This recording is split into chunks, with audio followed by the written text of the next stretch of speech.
gente, tudo bem?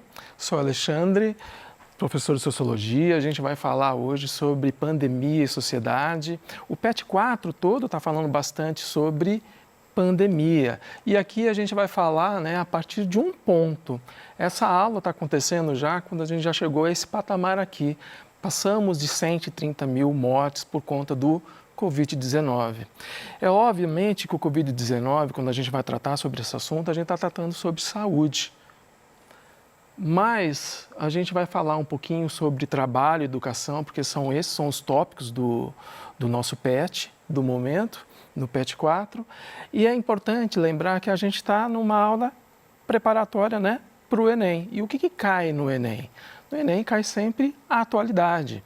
Você tem que estar ciente de tudo que está acontecendo à sua volta, porque isso vai ser cobrado não só na redação, que é sempre uma atualidade, um problema social, mas também nas questões que vão exigir também conhecimentos atuais. Então vamos passar um pouquinho, a gente poderia falar um monte de coisa, vamos passar um pouquinho sobre esses temas aqui, tá bem? O primeiro gráfico, eu vou trazer bastante gráficos para vocês hoje, vai mostrar o que para a gente? A proporção de óbitos por faixa de idade, ou seja, a proporção de pessoas que acabam morrendo. Eu separei esse gráfico entre abaixo de 40 a 49 anos e acima de 40 a 49 anos. O que a gente vai perceber aí? Que a proporção de pessoas que morrem abaixo de 40 a 49 anos realmente é pequena, mas depois dos 40 a 49 anos acontece esse aumento muito grande. Mas eu vou chamar a atenção para vocês o seguinte, olha só essa linha azul, é a linha de pessoas pretas e pardas. E a linha laranja é a linha de pessoas brancas. O que a gente vai perceber aqui? Que apesar do coronavírus aí atingir toda e qualquer pessoa, ele acaba sendo mais letal com quem? Com as pessoas pretas e pardas. Isso tem a ver com a biologia dos corpos? Não, tem a ver com o corpo social, ok?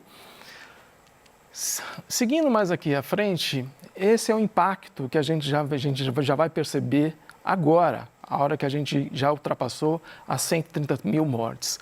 A expectativa de vida média do brasileiro é em torno de 72 anos e meio, já mudou. O IPEA já refez o cálculo e agora nós já temos uma queda de um ano completo na expectativa de vida, 71 anos e meio agora, a expectativa de vida média do brasileiro. Quem é que vai ser mais impactado? O homem, porque cerca de 60% das vítimas de Covid-19 são homens. Esse já é um impacto muito claro aqui para a gente. A gente sabe que o aumento da expectativa de vida é algo que a gente alcança muito devagar. Então, a perda de um ano de expectativa de vida é muito grande. Agora, a sociologia ela vai se debruçar muito sobre o quê? Sobre dados.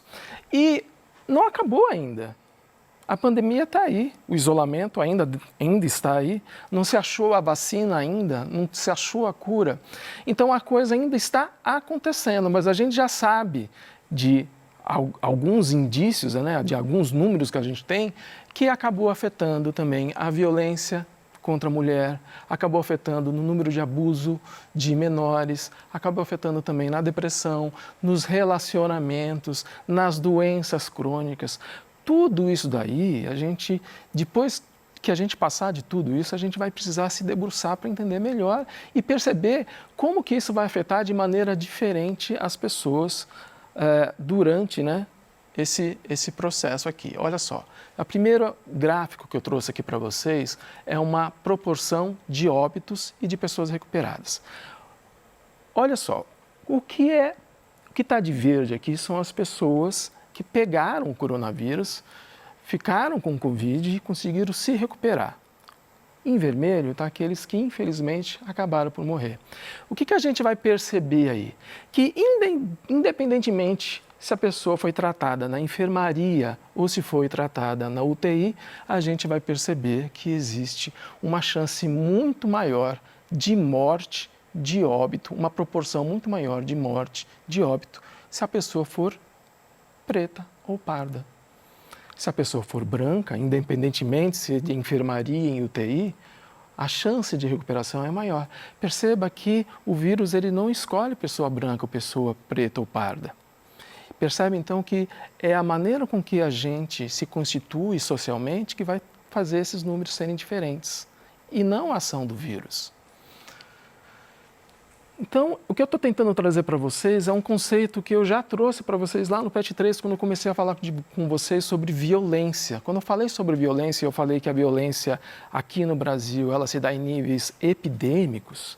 Isso quer dizer o quê? Que afeta a população como um todo. Eu trouxe o conceito de marcadores, que todos nós carregamos marcadores dentro da gente. Pode ser marcador de classe, marcador de idade, de gênero, de raça. E, dependendo inclusive da combinação desses marcadores, determinados eventos acontecem mais ou menos com as pessoas. Com a Covid-19 é exatamente a mesma coisa. Apesar dele não escolher, do vírus não escolher, a gente vai perceber que no corpo social as coisas se dão de maneiras diferentes. Olha só, essa daqui é a proporção de óbitos ou recuperados por faixa de IDHM. O que é isso? É o Índice de Desenvolvimento Humano por município. Vamos dar uma olhada em dois aqui, olha. Primeiro, né, o IDHM dos municípios, né, que tem o baixo IDHM dos municípios. E comparar com o IDHM alto de municípios que têm uma possibilidade, né, de oferecer mais renda, mais saúde, mais educação para a população. O IDHM vai medir exatamente isso, o acesso à saúde, o acesso à educação e o acesso à renda.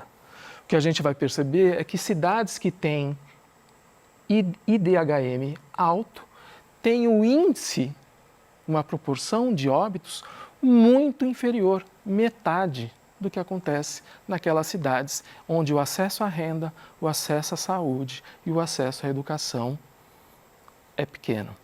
E eu falei para vocês já numa outra aula desse PET o quanto que acesso à educação também vai influenciar numa gama de coisas que acontece com a gente.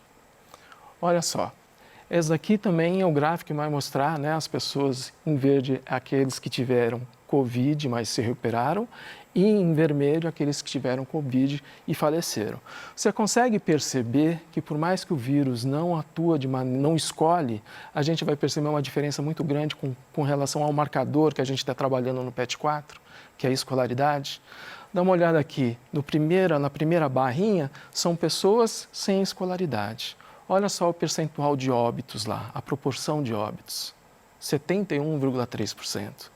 Agora, e aquelas que têm ensino superior? 22,5%. Você acha que o vírus escolhe quem tem diploma e quem não tem diploma para ser mais fatal? Você percebe então como que esses marcadores sociais, eles influenciam a maneira com que os eventos acontecem em sociedade?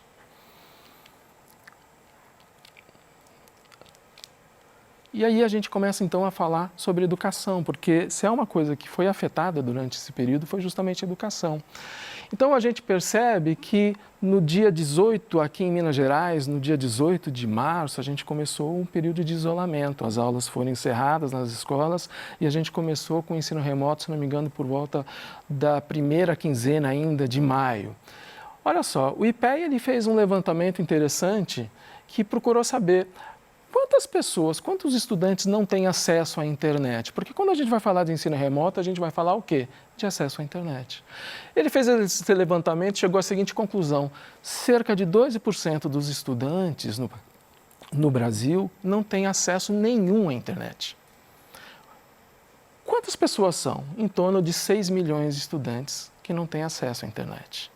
É muita gente. Você pode perguntar, mas tem muita gente também no Brasil, né? 6 milhões não é tanto assim. Bom, 6 milhões é mais do que as pessoas que vão fazer a prova no Enem no final do ano. É bastante gente. Agora, a gente vai perceber o seguinte, que existe um perfil. E esse perfil de pessoas que não têm acesso à internet também traz consigo o quê? A ideia de marcador, no caso aqui, olha, marcador social. A gente olhando para essa tabela, a gente vai perceber que não existe muita diferença entre o percentual de pessoas que tem acesso à internet e que não tem acesso à internet com relação a cor, a gênero, né? Tanto homens quanto mulheres, eles têm mais ou menos a mesma proporção. Só que quando a gente vai comparar pessoas com relação ao marcador social, racial, a gente vai perceber. Há muito mais pessoas negras sem acesso à internet, portanto, com muito mais dificuldade para acompanhar o ensino remoto. E aí o IPEA ele fez inclusive o seguinte, ele fez um levantamento. E se a gente fornecer, né, um mínimo de material necessário para que as pessoas tenham acesso à internet? Quanto é que custaria isso?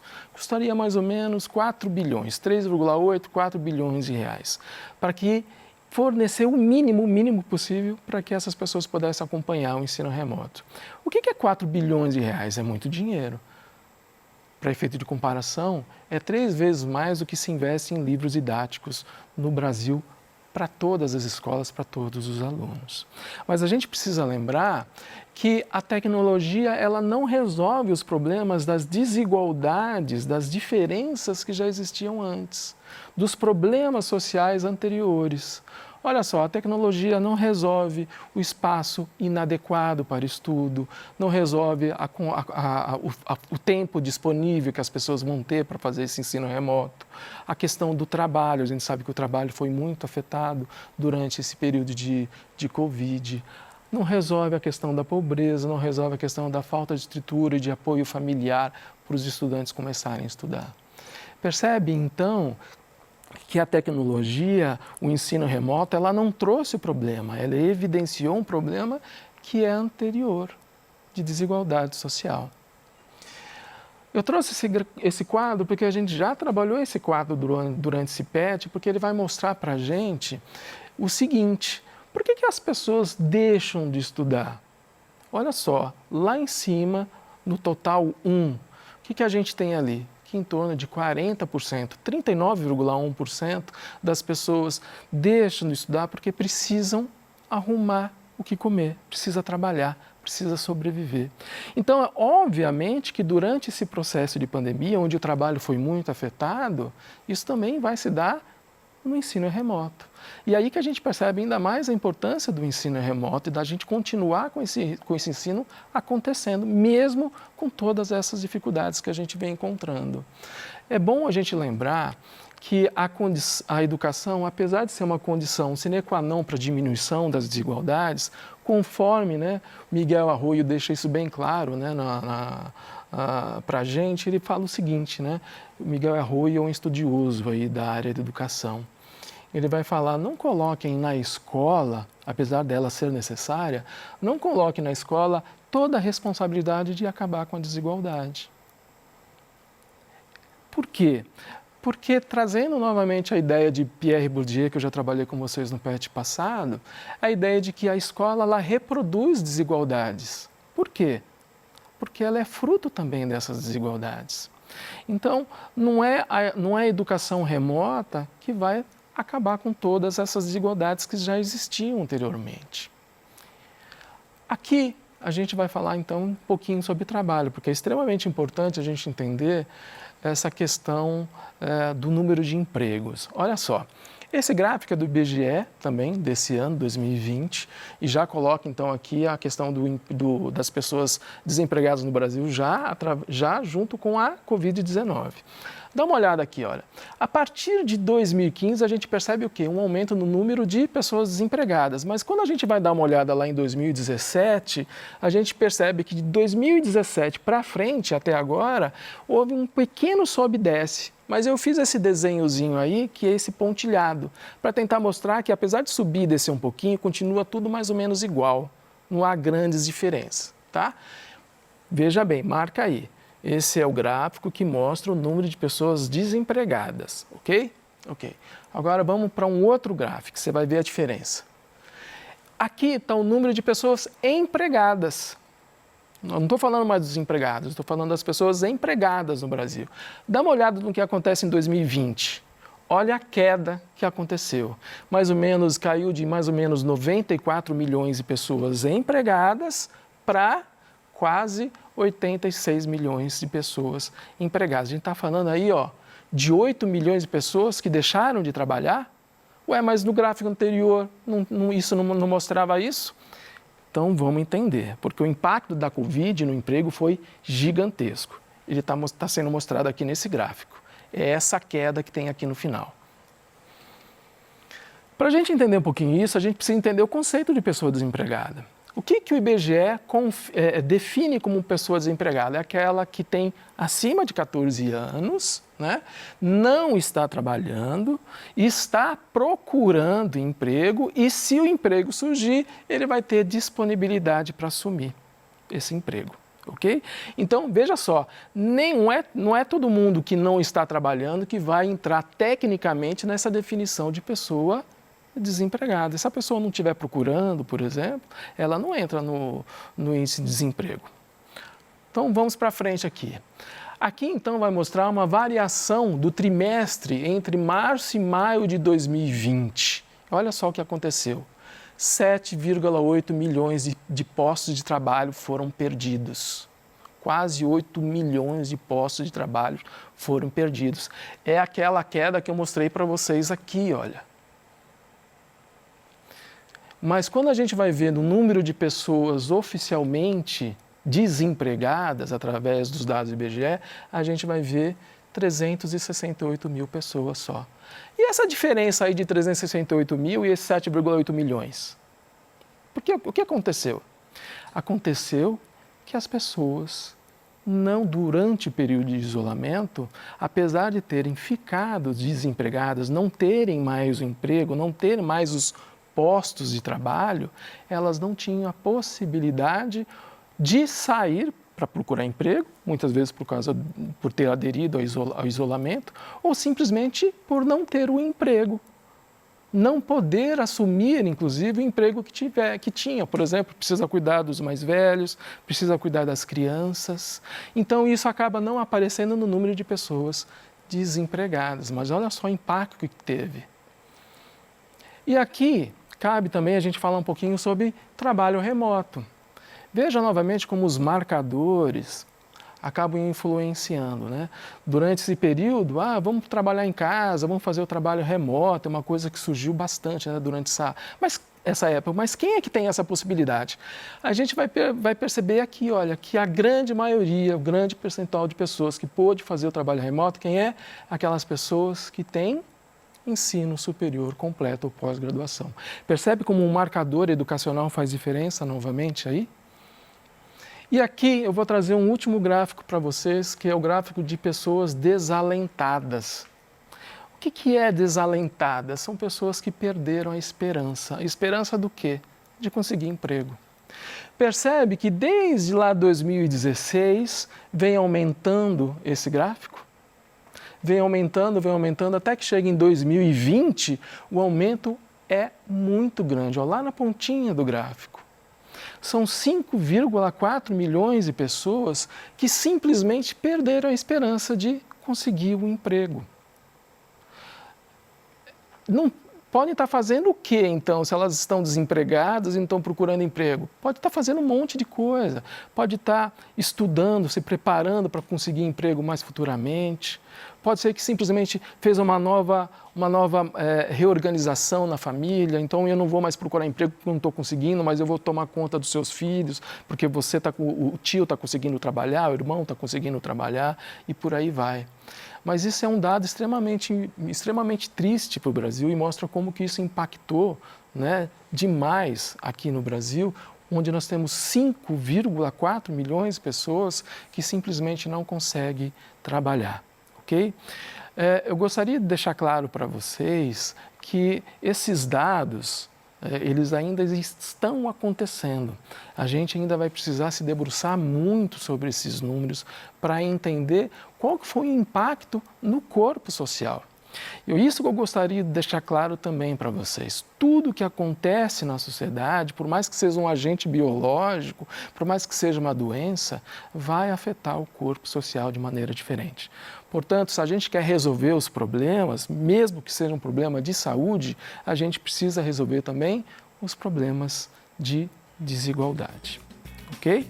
Eu sei que foi muito gráfico, mas eu acho que vai ser bem interessante para você poder utilizar esse conhecimento e essas críticas aí no Enem, beleza? É isso aí, gente. Valeu, obrigado.